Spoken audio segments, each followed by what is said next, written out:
Good morning, it's the 18th day of April, the 17th day of me vlogging every day in April, and I have continued my spree of geocaching, which has just been really fascinating, and I wanted to talk about it a little bit. So I have this application on my phone, and it basically just points me in the direction of things that people have hidden. It's like a map to treasure, except oftentimes there's not very much actual treasure. I've found about 5 caches now, which is not a lot, but people in Missoula who I am geocaching along with have found thousands of these things, but it's really fascinating, and there are so many people who are doing it. And it reminds me of something that I just generally want to talk about. We as people, we tend to focus on negative things that happen. Like, you know, one Taco Bell employee comes along and spits in a taco and everyone in the entire world hears about it. But what you don't hear about is the 1,800 billion tacos that get made at Taco Bell's every year by people who are nice people and, you know, just want a job and are perfectly happy to make nice tacos for nice people to eat at Taco Bell. Think about this. Whenever you go to a restaurant, you have a salt shaker on your table. Anyone could open that salt shaker, spit in it,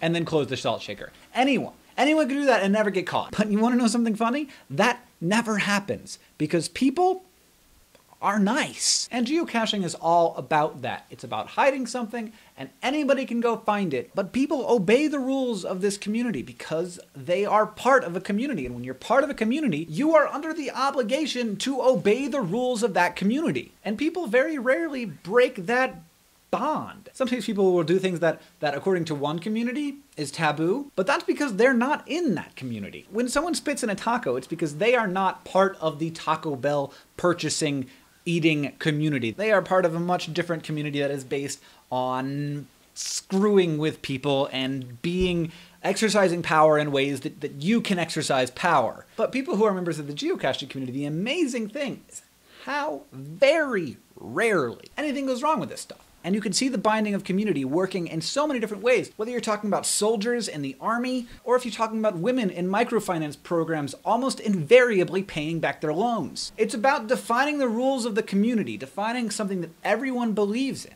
And if you are a part of that community, and you understand the rules that everyone else in the community believes in, almost invariably, those rules, the rules of the society, the rules of the culture, the rules of the community, do not get broken, which is very fascinating and very cool. And it makes me believe in the world, and it makes me believe in communities in a way that I don't think you can without understanding them.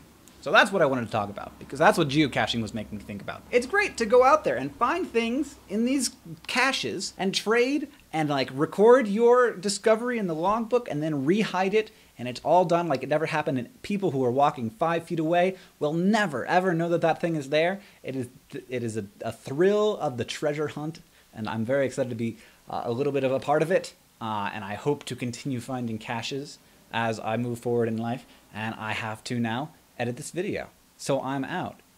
Thank you for hanging out, and I will talk to you tomorrow.